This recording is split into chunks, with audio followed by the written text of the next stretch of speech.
কই ভারতের মুসলিম গর্জে ওঠো, শহীদি তামান্না বুকে নিয়ে। জালিমের জুলুম রুখতে হলে এখন থেকেই থাকো তৈরি হয়ে। কই ভারতের মুসলিম গর্জে ওঠো, শহীদি তামান্না বুকে নিয়ে। জালিমের জুলুম রুখতে হলে এখন থেকে থাকো তৈরি হয়ে। আসলে শয়তান দেব না তাকে পরিত্রাণ। আসলে শয়তান দেব না তাকে পরিত্রাণ। কি নিয়ম আজ করলো সরকার, ভারতে নেমে এলো হাহাকার। কি নিয়ম আজ করলো সরকার, ভারতে নেমে এলো হাহাকার। রাখবে না কবরস্থান, ভেঙে দেবে ঈদগাহ ময়দান। জন্মেছি যেখানে মরবো সেখানে, আসুক না যতই তুফান। আসলে শয়তান দেব না তাকে পরিত্রাণ। নারায়ে তাকবীর, আরো চিল্লে বলুন নারায়ে তাকবীর। আসলে শয়তান দেব না তাকে পরিত্রাণ। আজ ভারতের কোণে কোণে চিন্তা সবার মনে, অকাপ সম্পত্তি হবে কি? নতুন বিলের তরে মুসলিম কেঁদে মরে, এটা কি ধরনের চালাকি? ঠিক না বেঠিক জোরে বলুন। আজ ভারতের কোণে কোণে চিন্তা সবার মনে, অকাপ সম্পত্তি হবে কি? নতুন বিলের তরে মুসলিম কেঁদে মরে, এটা কি ধরনের চালাকি? আজ খেপেছে তামাম মুসলিম করতে তোমাকে গদিহীন। আজ খেপেছে তামাম মুসলিম করতে তোমাকে গদিহীন। যতই দেখাও তুমি ক্ষমতা, ছাড়বে না তোমাকে জনতা। ঠিক না বেঠিক জোরে বলুন, আওয়াজ দিয়ে বলুন ঠিক না বেঠিক। যতই দেখাও তুমি ক্ষমতা, ছাড়বে না তোমাকে জনতা। হবেই তুমি বিলীন, গুনতে থাকো দিন আসুক না যত মাস্তান। আসলে শয়তান দেব না তাকে পরিত্রাণ। আসলে শয়তান দেব না তাকে পরিত্রাণ। কই ভারতের মুসলিম গর্জে ওঠো, শহীদি তামান্না বুকে নিয়ে। জালিমের জুলুম রুখতে হলে এখন থেকে থাকো তৈরি হয়ে। নারায়ে তাকবীর, নারায়ে তাকবীর। আজ প্রতিটি মুসলমান দিতে রাজি জানে, তবু এই বিল মানতে রাজি না। কেউ বলবে নেব মেনে, এ কথা দাও ফেলে, এটা কারো বাপের ভিটে না। ঠিক না বেঠিক জোরে বলুন, একটু আওয়াজ দিয়ে বলুন ঠিক না বেঠিক। আজ প্রতিটি মুসলমান দিতে রাজি যান, তবু এই বিল মানতে রাজি না। কেউ বললে নেব মেনে, এ কথা দাও ফেলে, এটা কারো বাপের ভিটে না। কান খুলে শুনে নাও মোদি, হারাবে তোমার গদি। ঠিক না বেঠিক জোরে বলুন, হুঙ্কার দিয়ে মুসলমান নারায়ে তাকবীর, আরো জোরে নারায়ে তাকবীর। কান খুলে শুনে নাও মোদি, হারাবে তোমার গদি। এই বিল করে নাও প্রত্যাহার, বলছে জনগণ বারবার। এই দেশে সবার সমান অধিকার, এটা যে হিন্দু মস্তান আসলে শয়তান দেব না তাকে পরিত্রাণ আসলে শয়তান দেব না তাকে পরিত্রাণ। নারাই তাকবীর, একটু জোরে বলবেন না? নারাই তাকবীর। আপনারা কি ভয় পাচ্ছেন নাকি বাবাজি? একটু আওয়াজ দিয়ে বলেন না। আপনারা ভয় পাচ্ছেন যে হুজুর আপনি ক্ষমতায় যে বর্তমান সরকার রয়েছে তার বিরুদ্ধে ডাইরেক্ট আপনি বলছেন। আরে ভয় তো পাওয়ার দরকার আমার, ঠিক না বেঠিক? কথা বলছেন না কেন? আমি যে সাহসটা নিয়ে বলছি আল্লাহর কসম করে বলছি, যদি এর বিরুদ্ধে কথা বলতে গিয়ে আমার জেল জরিমানা, আমার সর্বজোর যেটা হতে পারে আমার মৃত্যু, ঠিক না বেঠিক? কথা বলছেন না কেন? এই মৃত্যুটা যদি হয় আমি মনে করব এটা আমার জন্য শাহাদাতের, আমি একটা তাকদীর বলা নসিব বলা। কেননা হযরতে ওমর সব সময় দোয়া করতেন, আল্লাহ আপনি আমাকে শাহাদাতের মৃত্যু দেবেন। জোরে বলবেন না সুবহানাল্লাহ? আরো জোরে বলুন। আপনারা ভারতের মুসলমান হয়ে যে আওয়াজ দিচ্ছেন, আমি গত বৃহস্পতিবার রাত্রে বাংলাদেশ সাতক্ষীরা আশুসনি থানায় আমি জলসা করেছি। সেখানে ডাইরেক্ট তাদের প্রাক্তন যে সরকার ছিল হাসিনা, তারপরে মোদির ব্যাপারটা নিয়ে, ফিলিস্তিনের ব্যাপারটা নিয়ে আমি এই সম্পর্কে প্রকাশ্যে আলোচনা করেছি। তাদের ইমানি জাজবাত আপনাদের থেকে 1000 গুণ বেশি ছিল। আলহামদুলিল্লাহ, ভারতের মুসলমানদের জন্য ওদের কলিজা কাঁদে। জোরে বলবেন না সুবহানাল্লাহ? আল্লাহর কসম করে বলছে, আমাকে বুকে জড়িয়ে ধরে বলছে, বাবাজি তোমরা তো সেই দেশের মানুষ যেখানে তোমাদের উপর অত্যাচার করা হয়। তোমাদের ভারতের মানুষরা খুব, তোমাদের ভারতের মানুষদেরকে দেখলে আমাদের খুব কষ্ট লাগে। আলহামদুলিল্লাহ, আমি বললাম বাবাজি আমরা যেখানে বর্তমান পশ্চিমবঙ্গে আছি সেখানে অতটা সমস্যা নাই, ওরা তো আর জানে না ভাই আমার।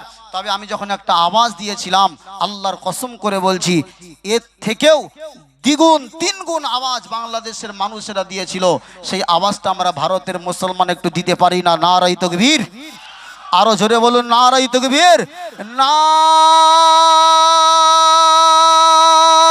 তাকবীর, নারায়ে তাকবীর।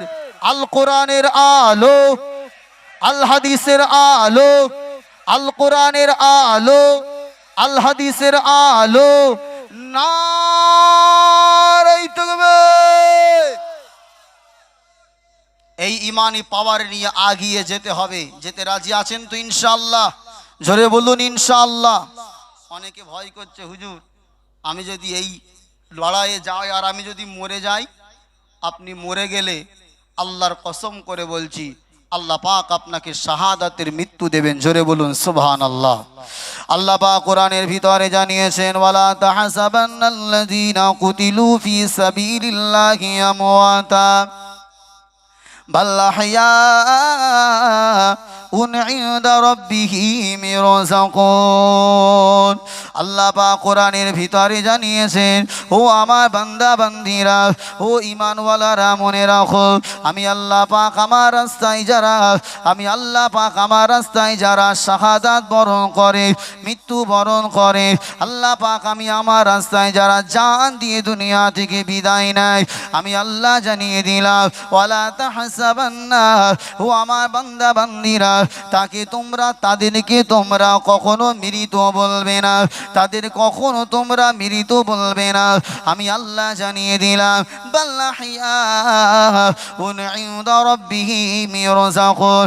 ও বান্দা বান্দিরা মনে রাখো, আমি আল্লাহ পাক আমার পক্ষ থেকে তারা কবরের ভিতরে থাকলেও আমি আল্লাহ আমার পক্ষ থেকে তারা রুজি পায়। জোরে বলুন সুবহানাল্লাহ। এ নওজোয়ান তরুণেরা, এ রাসূলুল্লাহ দিওয়ানারা, অর্থাৎ আমাদের সম্মুখে কোনো মানুষ যদি শাহাদাতের মৃত্যু বরণ করে, আল্লাহ নবী বলেছেন শাহাদাতের মৃত্যুটা হলো একটা পুল, একটা ব্রিজ। এদিকে থাকে মৃত্যু আর অপর দিকে থাকে আল্লাহর দয়ার জান্নাত। অর্থাৎ যারা আল্লাহর রাস্তায় জীবন দিয়ে শহীদ হয়ে যায়, আমার আল্লাহ পাক রব্বুল আলামিন ময়দানে মাহশরে তাদের কোনো হিসাব নেবে না। জোরে বলবেন না? তাই আল্লাহর রাস্তায় শাহাদাত বরণ করা এটা একটা তাকদীরের বিষয়, নসিবের বিষয়। ভাই সেই সুযোগ আমার কাছে হাত ছানি দিচ্ছে, সেই সুযোগ আমরা ছাড়তে চাই না, ঠিক না বেঠিক? জোরে বলুন। তবে মনে রাখতে হবে এই আন্দোলন কিন্তু আমাদের আমাদের বাপদাদার সম্পত্তির আন্দোলন। কারুর উপরে আঘাত করা, কাউকে জানে মেরে ফেলা, কারোর সম্পত্তি নষ্ট করা, এটা কিন্তু আমাদের মূল মিশন নয়, ঠিক না বেটি? জোরে বলুন।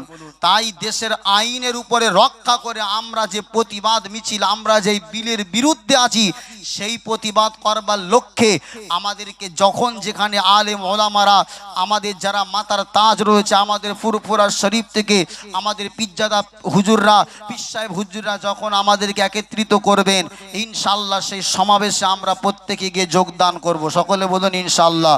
তবে সচেতন থাকতে হবে, কিছু অসাধু মানুষ আপনার এই প্রতিবাদকে টার্গেট করবে, ঠিক না বেঠিক? জোরে বলুন। দেখা যাবে আপনার মতো মাথায় টুপি দিয়ে আপনার দলে ভিড়ে কোনো ক্ষতি করলো, সেটা সম্পূর্ণ দোষ আপনার কি হবে? আমাদের ঘাড়ে আসবে। সেই দিকটাকে আমাদের প্রত্যেকে সচেতন থাকতে হবে। দেশের আইন আমরা হাতে তুলে নেব না, ঠিক না বেঠিক? জোরে বলুন। আমরা দেশের আইনের উপরে আস্থা রেখে আমরা প্রত্যেকেই ইমানি শক্তি দিয়ে আমরা কি করব? এই বিলের বিরোধিতা করব। আমরা তামাম দেশের মানুষকে আমরা দেখাবো যে আমাদের দেশের প্রধানমন্ত্রী যিনি রয়েছেন, তিনি মুসলমানদের উপরে এক পেশি কিভাবে বিচার করছেন, তার বাস্তব চিত্রটা আপনাকে বিশ্ববাসীর কাছে তুলে ধরতে হবে। আল্লাহ যদি চায়, আল্লাহ যদি কবুল করেন, হয়তো এই বিল আবার প্রত্যাহার করতে নরেন্দ্র মোদী বাধ্য হতে পারে, ঠিক না বেঠিক? জোরে বলুন। কথা বলছেন না কেন? হবে না। যেমন এর আগে কৃষি বিল পাশ করেছিল, কিন্তু কৃষকদের আন্দোলনের কারণে সেই কৃষি বিল প্রত্যাহার করতে সরকার বাধ্য হয়েছিল। আল্লাহর কসম করে বলছি, আমাদের আন্দোলন, ছাত্র আন্দোলন, মুসলমানদের আন্দোলন এতটা জোর হওয়া দরকার। আপনারা বাংলাদেশকে দেখেছেন, ছাত্র আন্দোলন করবার কারণে দেশের প্রধানমন্ত্রী পালাতে বাধ্য হয়েছে, ঠিক না বেঠিক? জোরে বলুন। আমরাও যদি সেই প্রতিবাদ আমরা করতে পারি, ইনশাআল্লাহ আল্লাহ হয়তো আমাদের পক্ষে আল্লাহ সাই দিয়ে হয়তো ওই বিলকে আবার পুনরায় প্রত্যাহার করতে নরেন্দ্র মোদী ও অমিত শাহ বাধ্য থাকবে। তাই মুসলমান আগামীকাল শিয়ালদায়, অর্থাৎ কলকাতা শিয়ালদাতে আমাদের সকলের প্রিয় ভাইজান নওশাদ সিদ্দিকী ভাইজান, তিনি একটা সমাবেশে ডাক দিয়েছেন। আপনারা প্রত্যেকেই চেষ্টা করবেন। সকলে বলুন ইনশাআল্লাহ। এটা জোরে বলুন ইনশাআল্লাহ। যাবার দরকার আছে না নাই? অবশ্যই আছে। এটা আমাদের ইমানি দায়িত্ব, কর্তব্য মেনে আমরা প্রত্যেকেই যাব। ভাই আমার, আমি আপনাকে বুঝাচ্ছিলাম যে এই ওয়াকফ সম্পত্তি এটা হচ্ছে মুসলমানদের, আর ইসলাম ধর্ম আল্লাহর কাছে মনোনীত ধর্ম, আর ইসলাম ধর্মের মানুষেরাই আল্লাহর কাছে সবচাইতে প্রিয় মানুষ। একবার জোরে বলুন সুবহানাল্লাহ। একটা মানুষ 1 কোটি টাকা দান করেছে, খুব ভালো করে শোনেন, 1 কোটি টাকা দান করেছে।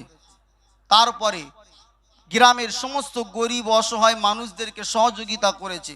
তার ব্যবহারে কেউ অখুশি না, তার ব্যবহারে সবাই ভালো, সবাই খুশি, তাকে সবাই ভালো বলে, কিন্তু তার ভিতরে ঈমান নাই। সেই লোকটা জান্নাতে যেতে পারবে? আরো জোরে, পারবে না। কিন্তু একটা লোক গরিব, 1 টাকা জীবনে দান করেছে, 1 টাকা, তার বিষয়ে মানুষ ভালো খারাপ বলে না। সে লোকটা গরিব অসহায় মানুষ, লোককে খুব একটা সহযোগিতা করতে পারিনি, কিন্তু তার ভিতরে ঈমান আছে।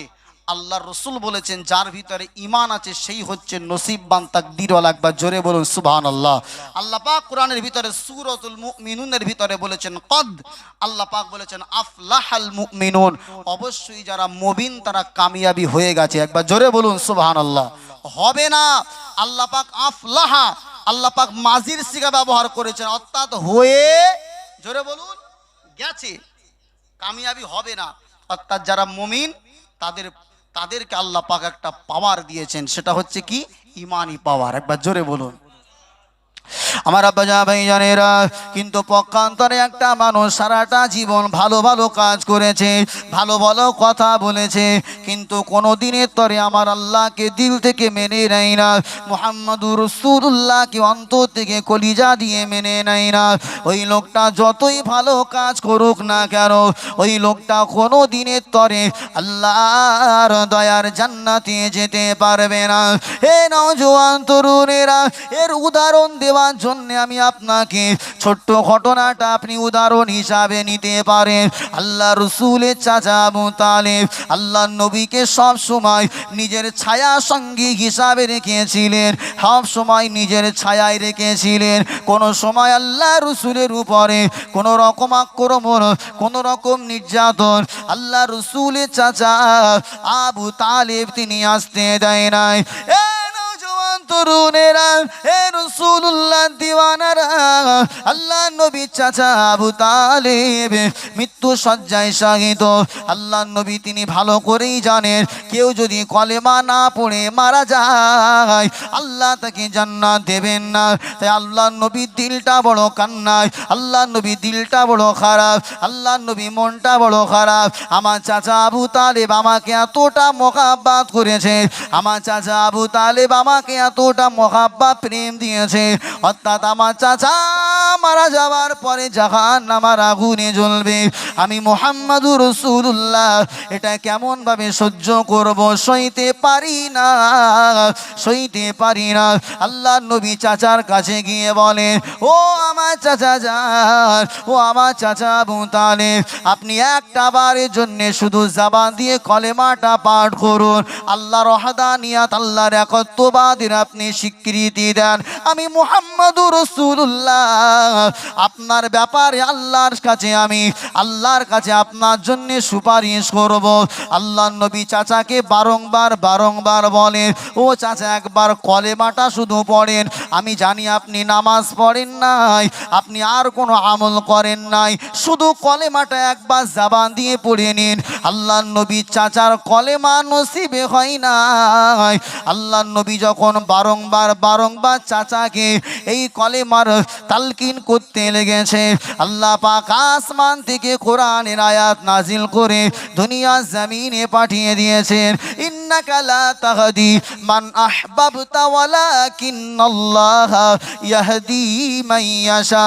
ও আমার প্যারা হাবিব, প্যারা নবী, আপনি যাকে মোহাব্বত করবেন, ভালোবাসেন, যাকে চাইবেন তাকে হিদায়াত আপনি করতে পারবেন না।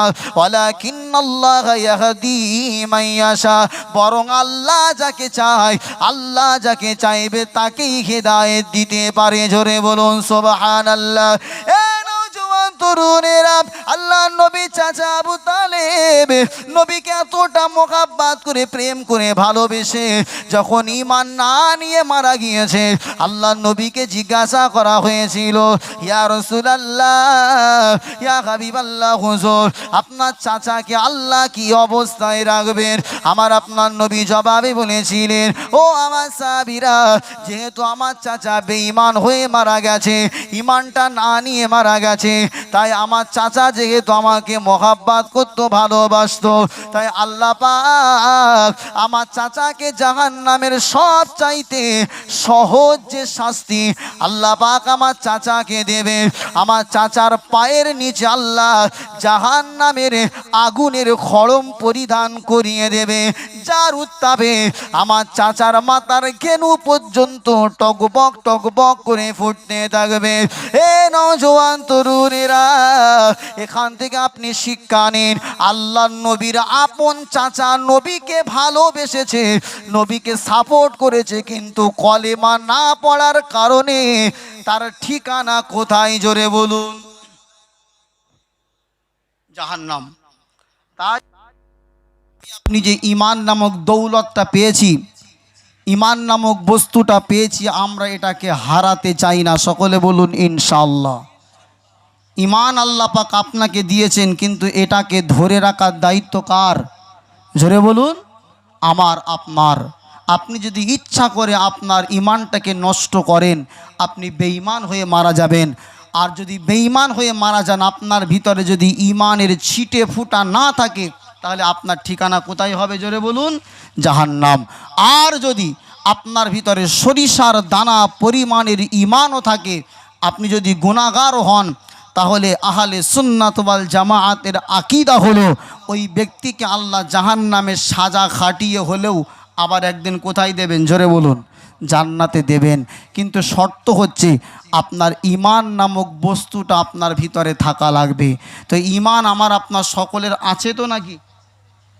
কথা বলছেন না কেন? সবার আছে তো ইমান? এই কথাটা বলতেও সাহস পাচ্ছে না। ইমান আছে তো নাকি? ইমান আছে কি না তার একটা মাপার যন্ত্র হলো, যদি আপনি ভালো কাজ করে মজা পান আর খারাপ কাজ করলে আপনার দিলে কষ্ট লাগে, তাহলে মনে করবেন আপনার দিলে কি আছে? জোরে বলুন, ইমান আছে। এটা রাসূলুল্লাহ শিখানো পদ্ধতি। অর্থাৎ কারো যদি দান করে ভালো লাগে, যে যাক একটা খুশি কাজ করলাম, নামাজ পড়ে যদি দিলে ভালো লাগে, তাহলে কি হবে? জোরে বলুন, তার ভিতরে ইমান আছে। আর কারোর যদি গান শুনতে ভালো লাগে আর নামাজের কাতারে গেলে শুধু মন ছোঁচো করে কখন বাইরে পালাবো, তার মানে মনে করতে হবে এর ভিতরে ইমান নামক বস্তুটা। কথা বলছেন না কেন? আমাদের সমাজের যুবকগুলো জানুয়ারি মাস পয়লা বৈশাখ আসছে, দেখবেন গান বাজনা নিয়ে এমন নাচে, তার মানে ওরা তো ওটা করি আনন্দ পায়, ঠিক না বেঠিক? যদি কেউ গান শুনে আনন্দ পায়, হারাম কাজ করে আনন্দ পায়, মজা পায়, তার অন্তরে যদি কোনো কষ্ট না হয়, তাহলে সেটার ভিতরে আর ইমান। কথা বলছেন না কেন? কারো জিজ্ঞাসা করা লাগবে না, আপনি নিজে নিজে পরীক্ষা করবেন। এবারে ওজন মাপার যেমন আপনার ইলেকট্রিক বা ব্যাটারির যে পাল্লা বার হয়েছে, দাঁড়ালে আপনার ওজনটা আপনি মাপতে পারেন, ঠিক না বেঠিক? তো আপনার ইমান মাপার পাল্লাও আমি বলে দিয়ে গেলাম, বাড়িতে গিয়ে মাপবেন যে ইমান আছে কি না। ভালো কাজ ভালো লাগলে আছে, আর খারাপ কাজ করে মজা পেলে, কথা বলুন, নাই। যদি না থাকে তাহলে পুনরায় আবার পঞ্চম কলেমা মধ্যে কুফর পড়ে আবার নতুন করে ইমানের ভালো কাজে শরীক হয়ে যাবেন, যোগদান হবেন। কেন? মরণের সময় কলেমার নসিব নাও হতে পারে। আল্লাহ পাক আমাকে আপনাকে প্রত্যেককে ইমানি অবস্থায় দুনিয়াতে বাঁচিয়ে রাখেন। সকলে বলুন আল্লাহুম্মা আমিন। একটু জোরে বলুন না আল্লাহুম্মা আমিন।